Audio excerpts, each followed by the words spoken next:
사도신경으로 신앙 고백하시겠습니다. 전능하사 천지를 만드신 하나님 아버지를 내가 믿사오며 그 외아들 우리 주 예수 그리스도를 믿사오니 이는 성령으로 잉태하사 동정녀 마리아에게 나시고 본디오 빌라도에게 고난을 받으사 십자가에 못 박혀 죽으시고 장사한 지 사흘 만에 죽은 자 가운데서 다시 살아나시며 하늘에 오르사 전능하신 하나님 우편에 앉아 계시다가 저희로서 산자와 죽은 자를 심판하러 오시리라. 성령을 믿사오며 거룩한 공예와 성도가 서로 교통하는 것과 죄를 사하여 주시는 것과 몸이 다시 사는 것과 영원히 사는 것을 믿사옵나이다. 아멘. 찬송가 478장 찬송하시겠습니다.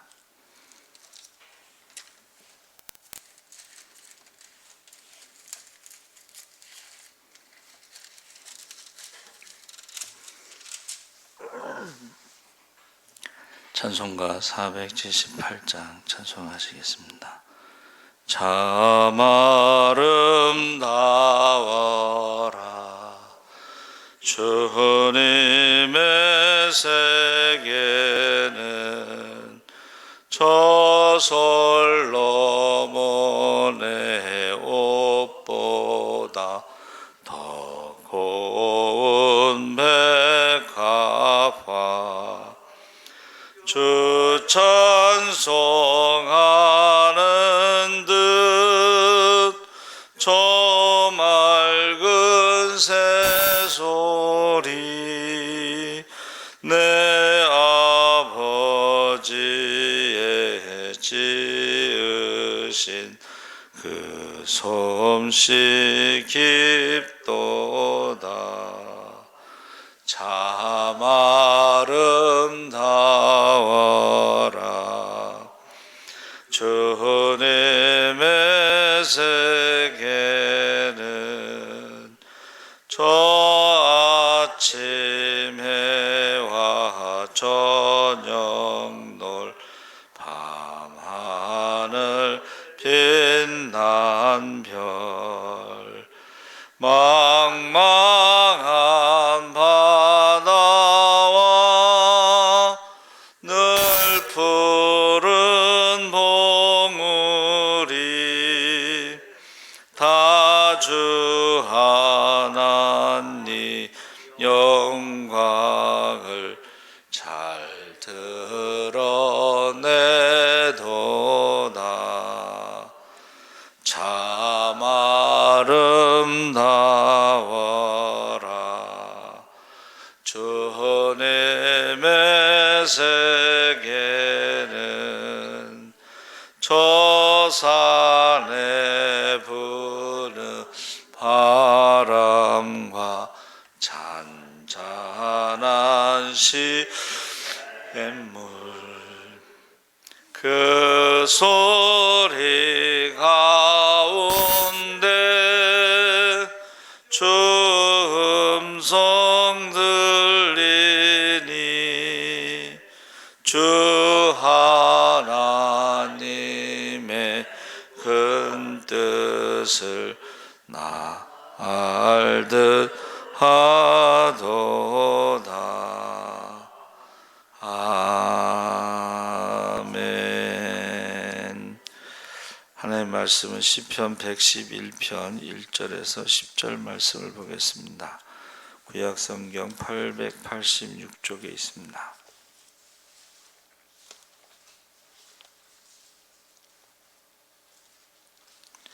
시편 111편 1절에서 10절 구약성경 886쪽에 있습니다. 우리 다 같이 읽겠습니다. 할렐루야. 내가 정직한 자들의 모임과 회중 가운데에서 전심으로 여호와께 감사하리로다. 여호와께서 행하시는 일들이 크시오니 이를 즐거워하는 자들이 다 기리는도다. 그의 행하시는 일이 존귀하고 어미하며 그의 의가 영원히 서 있도다. 그의 기적을 사람이 기억하게 하셨으니 여호와는 은혜로우시고 자비로우시도다. 여호와께서 자기를 경외하는 자들에게 양식을 주시며 그의 언약을 영원히 기억하시리로다. 그가 그들에게 문 나라의 기업을 주사 그가 행하시는 일의 능력을 그들에게 알리셨도다. 그의 손이 하는 일은 진실과 정의이며 그의 법도는 다 확실하니 영원 무근토록 정하신 바요 진실과 정의로 행하신 바로다. 여호와께서 그의 백성을 속량하시며 그의 언약을 영원히 세우셨으니 그의 이름이 거룩하고 지존하시도다. 여호와를 경외함이 지혜의 근본이라.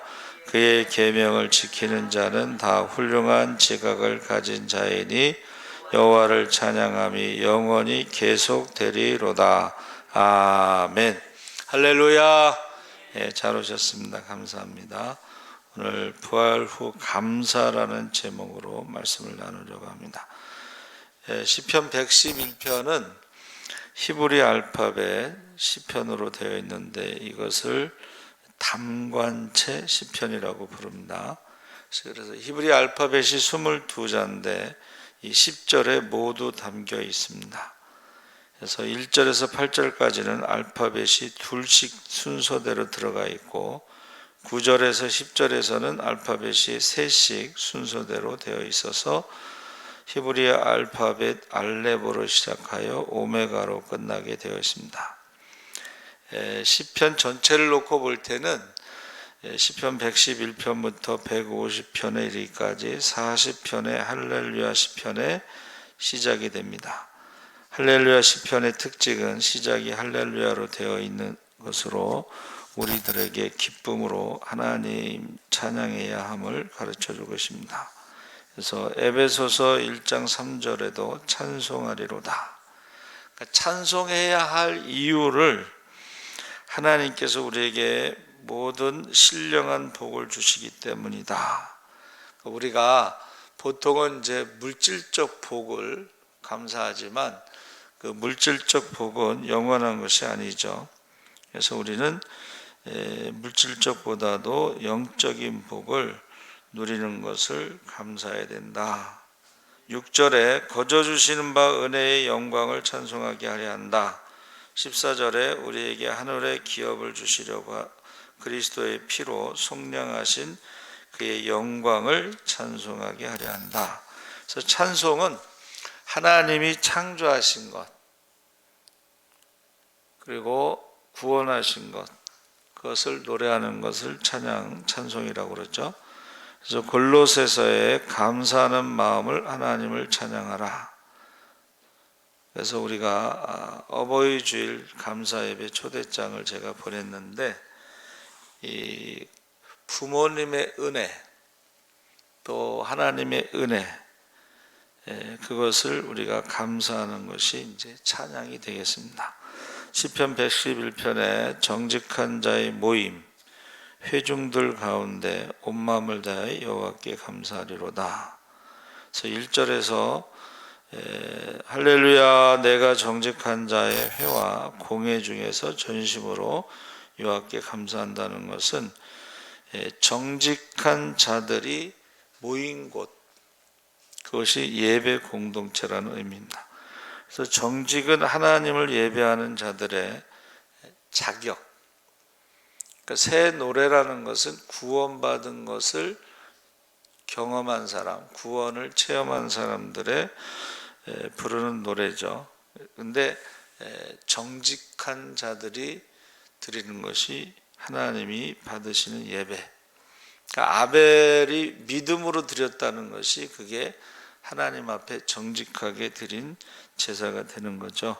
그래서 공회라는 것은 회중과 성도를 말하는데 모여서 하나님께 찬양하고 감사하는 예배를 드리게 됩니다.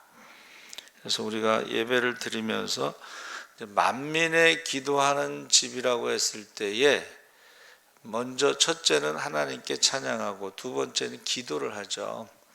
그래서 기도할 때에 찬양이 먼저 나오고 그 다음에 기도를 하죠. 그래서 어려움이 없기를, 또 일이 잘 되기를 기도하고, 온 식구가 건강하기를 기도하고 해서 먼저 우리가 하나님을 찬양하고 기도하는 것이 정직한 자들의 모임이 되는 것입니다.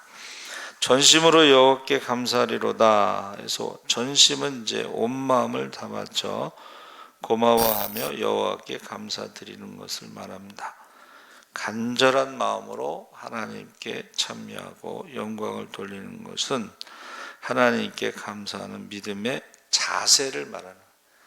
찬양할 때도, 기도할 때도 간절하게 하지만 찬양할 때도 정말 온 마음을 다해서 찬양해야 되겠죠.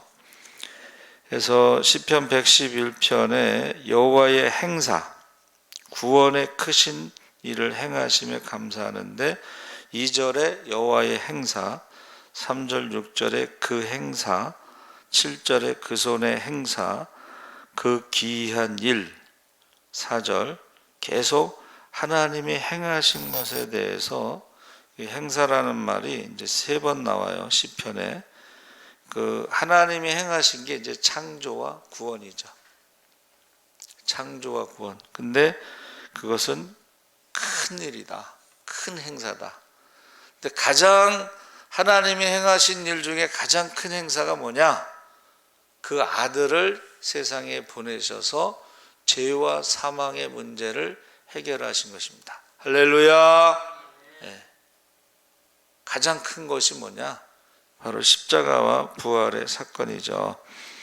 그래서 우리의 죄악을 담당시키시고 죄인 된 우리를 구원하신 일, 우리 대신의 독생자 예수님이 형벌을 받으신 것은, 이건 이제 세상이 이해할 수 없는 일이다. 그러니까 세상은 왕을 신의 아들이라고 불렀죠.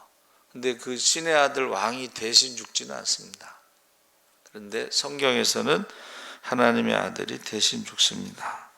그래서 이것을 우리가 여호와를 위하여 대사를 행하셨으니 우리는 기쁘도다.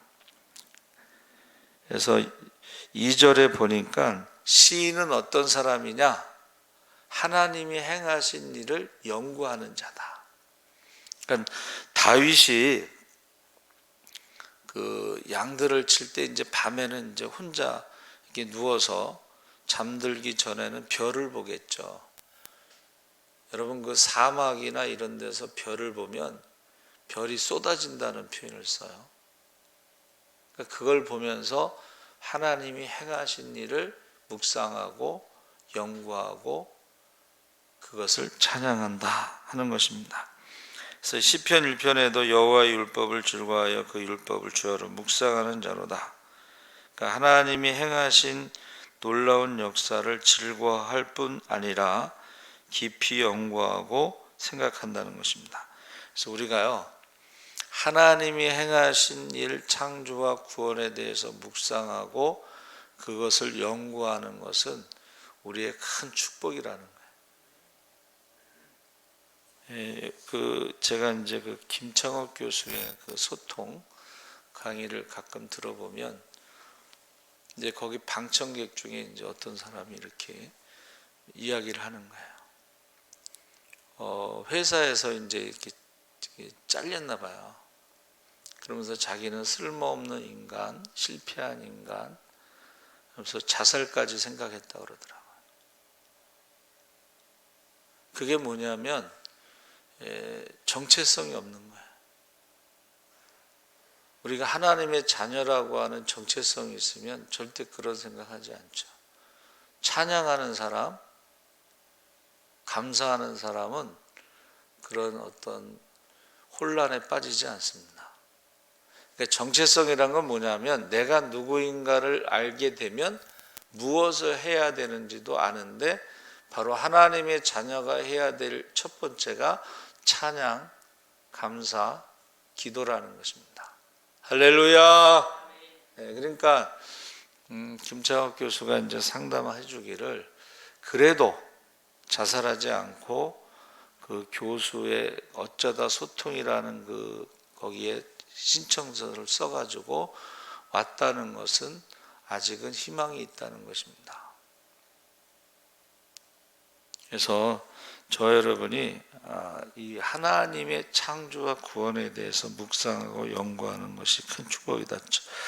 어떤 일을 깨달았느냐, 이제 깊이 연구해 봤더니 하나님께 하신 일을 3절에 그의 행하시는 일이 존귀하고 어미하며 그의 공의가 영원히 서 있도다. 4절에 그의 기적을 사람이 기억하게 하셨으니 하나님이 행하시는 일이 크고 존귀하고 영광스럽고 공의로우심이 영원하시다는 것을 볼 수 있는데, 기억한다는 게 바로 절기예요.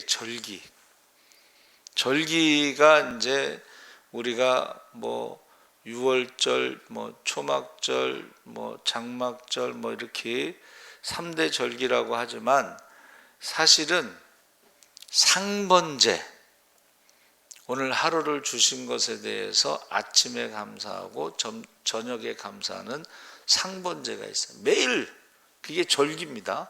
그 다음에 안식일도 6일 동안 하나님이 창조하신 것을 기억하면서 지키는 것이 절기예요. 그러니까 주일은 쉽니다가 굉장히 중요한 절기야. 안식 후 첫날 부활을 기념하면서 주일은 쉽니다. 부활, 재림. 주일을 지킨다는 것은 부활을 고백하는 것이고 재림을 고백하는 것입니다. 그리고 우리가 창조를 고백하는 것입니다.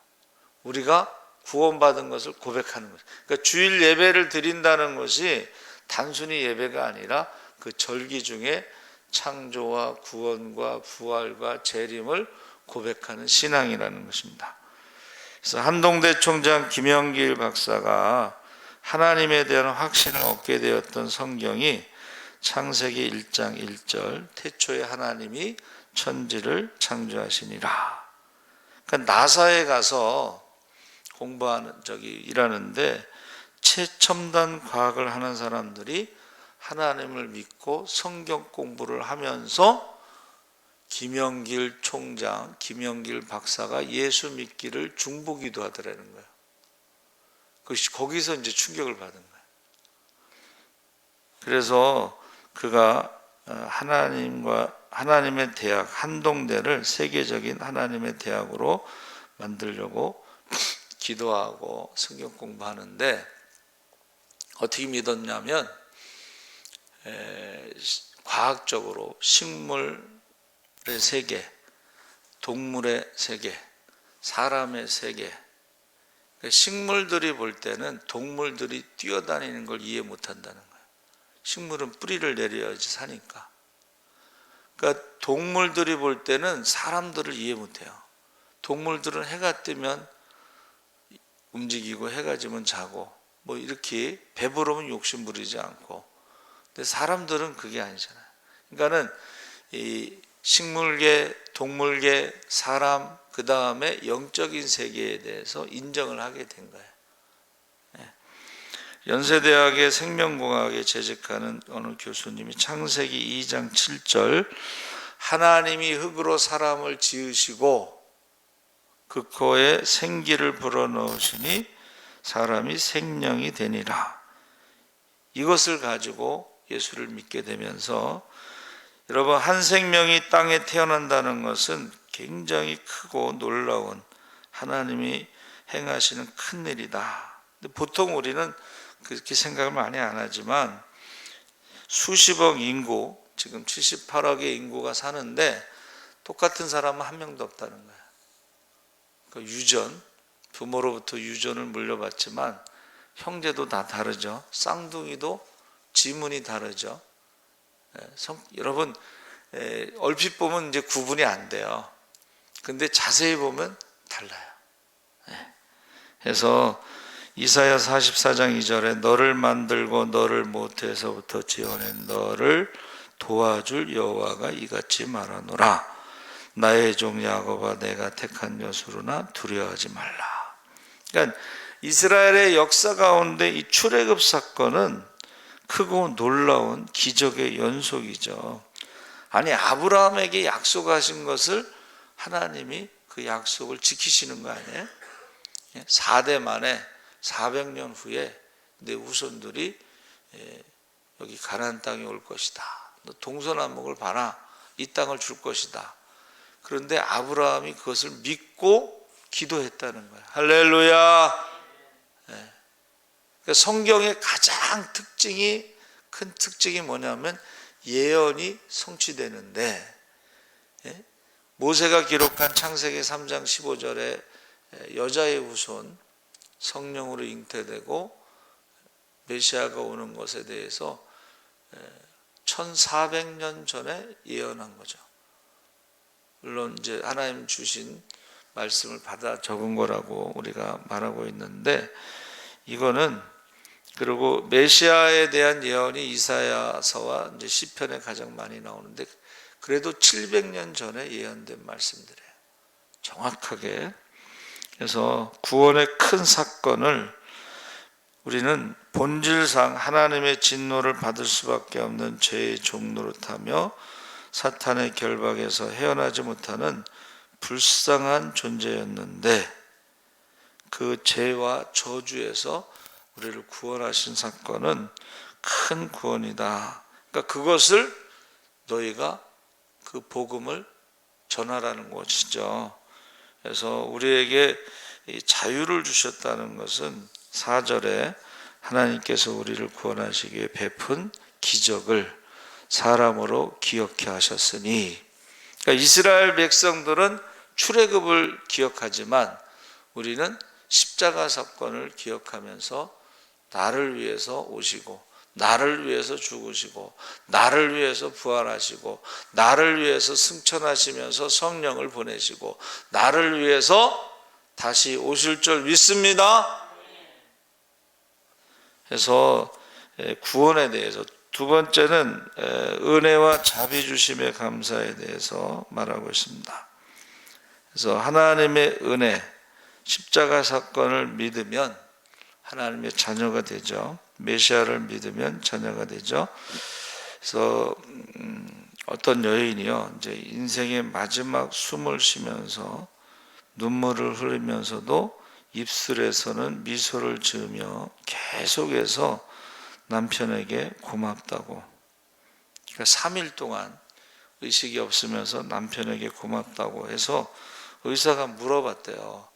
얼마나 부인을 사랑했으면 저렇게 임종을 맞도록 계속 고맙고 감사하다는 말을 되풀이야 합니까? 그랬더니 이제 남편이 한참 머뭇거리다가, 사실은 이 세상의 남편 중에 가장 못할 짓을 한 것이 나 자신인데, 다른 여성 같으면 이혼을 해도 몇 번 했을 것입니다. 계속해서 도박을 하고, 계속해서 술을 마시고, 계속해서 감옥을 드나들었는데, 그 뒷바라지를 하다가 이렇게 병이 들어 죽게 되었는데, 아내가 평소에 새벽 기도할 때에 베푸는 사랑만 할 수 있게 하심을 감사합니다. 베푸는 사랑을 할 수 있게 하셔서 감사합니다. 예수님도 베푸는 사랑만 할 수 있었던 것이죠. 사랑하는 자들을 끝까지 사랑했는데, 거기에는 가룟 유다도 포함되고, 거기에는 베드로의 3번 부인도 포함되고, 거기에는 제자들이 다 도망간 것도 포함되어 있어요. 근데 끝까지 사랑하셨다. 그러니까 이 여인도 베푸는 사랑만 할 수 있게 하셔서 감사합니다. 5절에 생명 양식 주심에 감사해서, 여호와는 자기를 경외하는 자에게 양식을 주시며 그 언약을 영원히 기억하시리로다. 그래서 하나님께서 주신 양식은 광야에서 제일 필요한 게 이제 물인데, 3일이 지난 후에 물이 떨어졌어요. 백성들이 막 원망하는데, 물이 있긴 있는데 마라라고 하는 쓴물이 있었어요. 그래서 이제 역시 모세가 기도했더니 그 나뭇잎을 던져서 물을 마시게 됐죠. 반석에서 물을 주셨죠. 그러니까 우리가 이 양식 중에 첫 번째가 물이에요. 근데 예수님께서 뭐라고 말씀하셨어요? 누구든지 목마르거든 내게로 와서 마시라. 나를 믿는 자는 성경의 이름과 같이 그 배에서 생수의 강이 흘러나오리라. 이는 그를 믿는 자들이 받을 성령을 가리켜 말씀하신 것이라. 그러니까 우리가 수가상 여인이 그 목마름에 대해서, 인생의 목마름, 5 남편이 있었는데 지금 같이 사는 남자도 내 남편이 아니다. 인생의 목마름이 있었을 때에 예수님께서 이 말씀을 하시면서 그 성령에 대해서 말씀하셨어요. 우리가 예수 믿고 성령을 선물로 받으면 사실은 세상에 어떤 목마름이 없다. 그것을 말씀하고 있습니다. 원래 유대인들은 초막절 기간에 실로암 못에서 물을 길어가지고 행렬을 지어서 성전문에 돌아와서 물을 붓는 행사를 가졌습니다. 그것은 선조들이 광야에서 물을 주신 하나님의 은혜에 대해서 그것을 잊지 않는 거야. 물을 주신 하나님. 그래서 지금 어제 제가 세계는 지금이라는 그걸 꼭 토요일 날 보는데, 아프가니스탄에서 미군이 철수하고 탈레반이 이제 정권을 잡았잖아요. 근데 너무 가난하게 되니까 신장 하나 마을. 그게 무슨 말인가? 나는 신장이 외국어인 줄 알았어요. 그때 그게 아니고 우리나라 말 신장 하나 마을인데, 먹고 살 게 없으니까 신장을 파는데 그 마을 전체가 신장을 파는 거야. 하나를. 근데 그거 하나를 팔면 또 먹고 살다가 또 돈이 부족하면 둘째가 신장을 팔고, 셋째가 팔고, 넷째가 팔고, 이렇게 신장 파는 걸 보여줘요. 그 수술 한 거를. 근데 5째는 팔지 않도록 하고 싶다.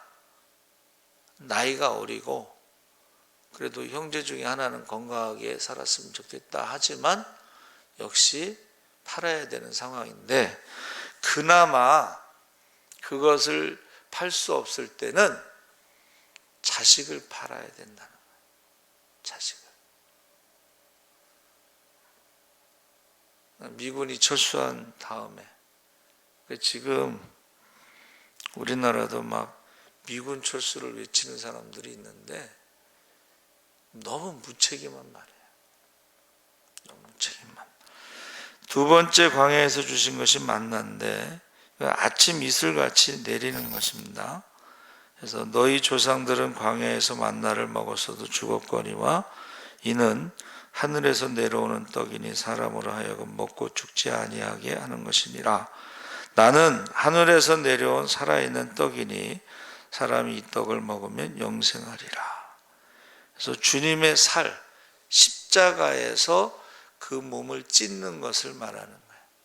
그것이 성소의 휘장이다. 히브리서에서는.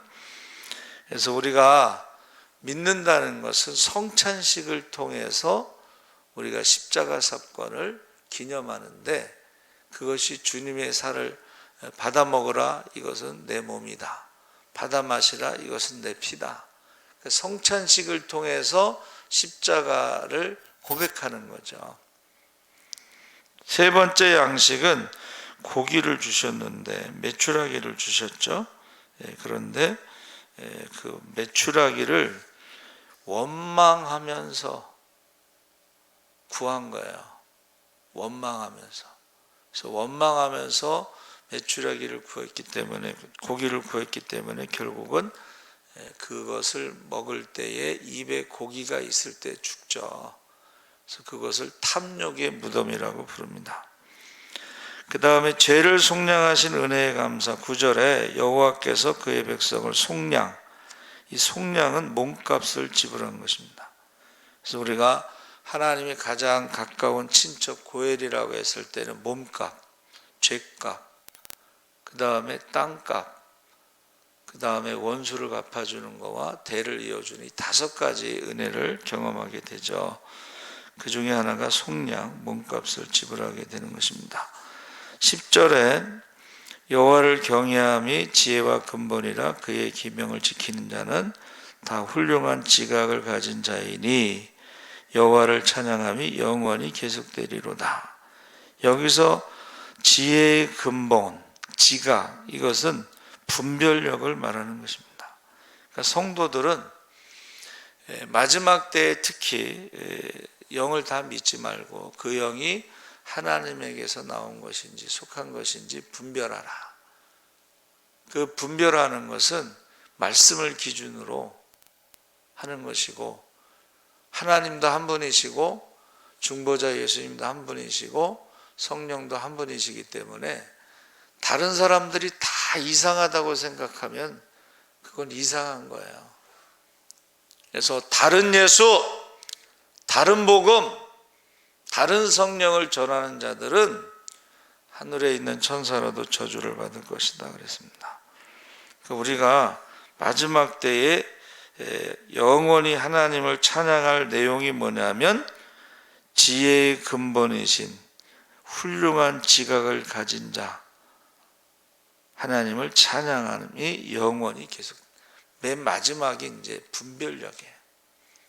우리가 이게 성경을 가지고 이렇게 함께 기도하다 보면 분별력이 생기는 거예요. 근데 그것이 혼자 기도하는 사람들, 혼자 집에서 예배 드리는 사람들, 이런 사람들은 그거 속는 거예요. 그러니까 자기가 응답받은 것이 하나님의 뜻이라고 생각하는데, 모든 사람이 하나님은 한 분이시니까, 그리고 성령도 한 분이시니까 같아야 돼. 다르면은 조금 생각해야 돼요. 그래서 저와 여러분이 하나님 앞에 감사할 수 있는, 찬양할 수 있는,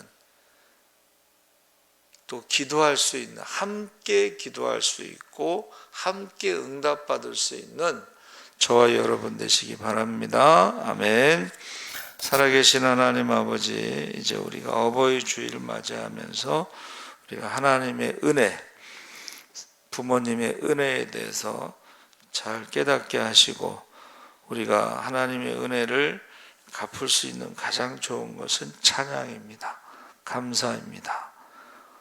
우리가 부모님의 은혜를 갚을 수 있는 것은 부모님의 이름이 영광되도록 하는 것입니다. 하나님의 이름이 영광되도록 하는 것입니다. 우리가 하나님을 찬양하고 감사하듯이 또 부모님께 은혜에 감사할 수 있게 하여 주시옵소서.